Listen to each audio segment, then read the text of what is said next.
সবাই যদি পারে তাহলে আমিও পারবো।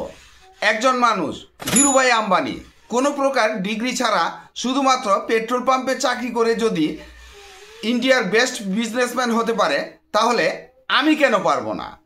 স্কুলের বাস্কেটবল টিম থেকে বাদ পড়ার পর মাইকেল জর্ডান যদি পৃথিবীর বেস্ট বাস্কেটবল প্লেয়ার হতে পারে তাহলে আমি কেন পারবো না?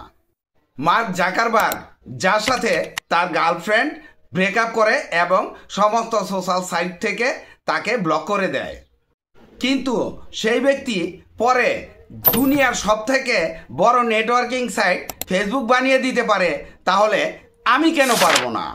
টমাস আলভা এডিসন 999 বার চেষ্টা করার পরে ফেইলর হয়ে 1000 বারের সময় সে যদি বৈদ্যুতিক বাতি আবিষ্কার করতে পারে তাহলে আমি কেন পারবো না? ভারতের নরেন্দ্র মোদী চাওয়ালা হয়ে যদি প্রধানমন্ত্রী হতে পারে তাহলে আমি কেন পারবো না?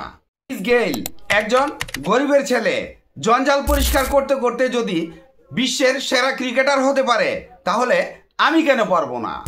আব্রাহাম লিঙ্কন 2 বার বিজনেসে ফেইলর হয়ে 8 বার ইলেকশনে হেরে গিয়ে 9 বারের সময় যদি আমেরিকার প্রেসিডেন্ট হতে পারে তাহলে আমি কেন পারবো না? স্টিভ জবস যাকে নিজের কোম্পানি থেকে তাড়িয়ে দেওয়ার পরেও অ্যাপেলের মতো বড় কোম্পানি গড়ে তুলতে পারে তাহলে আমি কেন পারবো না?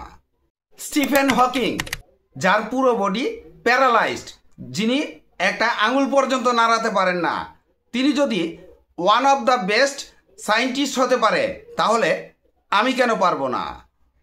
না পারাটা আমার ব্যর্থতা, পারাটা আমার সার্থকতা। সবাই পারলে আমিও পারবো, এটাই সত্য, এটাই বাস্তবতা।